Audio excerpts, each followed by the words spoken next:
Let's talk about it with our local market panel. StoneX Chief Market Strategist Kathryn Rooney Vera, Veritas Financial Managing Partner, and CNBC contributor Greg Branch, both now living in Miami. So I'd say welcome, but you're welcoming me. Exactly. Welcome to Miami. How about that, Greg? If we fall tomorrow, first time since 1978, it's an interesting stat.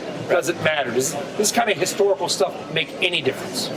I think it does over a long period of time. I'm not sure that we can put it in the type of context, given the things that we've seen the last couple of months in this market, given the disagreements that we're having even among friends in this type of market.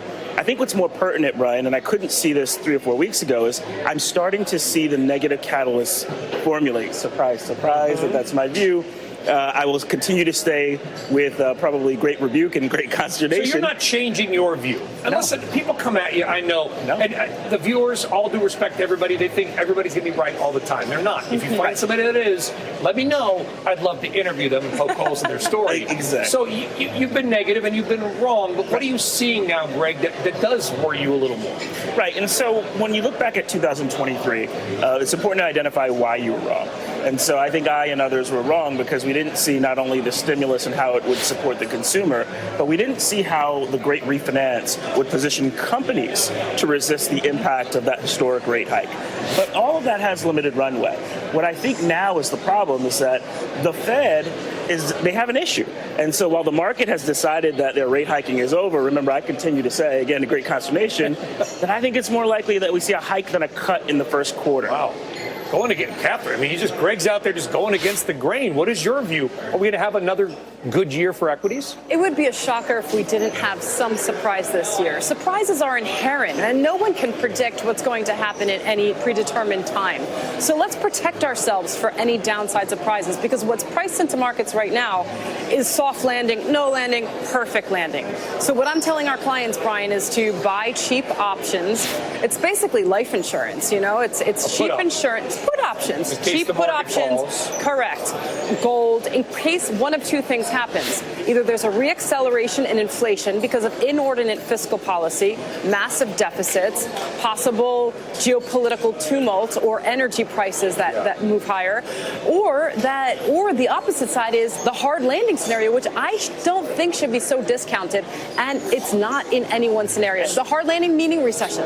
And one quick follow-up, but I want to hear your views too quickly. When you say put option, there's all kinds of options. Sure. How far down the money are we going? Well, you can pay 4.7% for a long-term put option that covers you for the entirety of next year, for December of next year. So you sacrifice 4.7%, but the nice thing is you maintain that upside. So even if you do have a bearish view, like Greg and I might have, you keep that potential for additional upside. Yeah, you sacrifice at the end of the day 4.7%, but hey, you'll be very happy with that option if the market dives. The market tanks, you're going to wish you did because you're going to make a lot of money. Correct. I want to keep it controversial and go back to something that you just said. I remember throughout most of 2023, Brian, a lot of our colleagues and fellow prognosticators would often say to me, the inflation story is a 2022 story. That's over.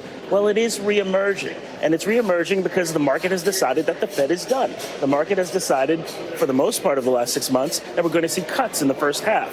And I think that that's an incorrect view. I think that we're seeing the negative catalyst form. We have an ADP report that's up 60% here. We have a continued historic jobless claims there. We have Barkin coming out saying that hikes are still on the table definitively here. And so all of these things are combining for a view that we have to wonder, how can the Fed get to that 4.1% unemployment that they embedded in those dot plots? That's the other mandate that they've got. Now, they've kind of hinted around themselves, though, Greg, that they might do this. We're not just making it up. I mean, these are the Fed officials sort of saying this. Certainly not making it up. They're saying it in the Fed way, which is they're never going to say exactly what they're doing. It's always change, and it does. and not that they know, right? The data's ever changing. But just because they're saying it doesn't mean that that's what the market's implying. Remember, Brian, there was almost 100% certainty that there'd be no action on January 31st. Just 2 weeks ago. That's moved down to 30%. And so it takes a little while for the market to actually believe the Fed. And so, yeah, they have been saying this. Then they had a posture pivot, and now it seems like they're coming back to the view and the takes that they were articulating. Quickly, Kathryn, your take, more likely than not, a good year for equities?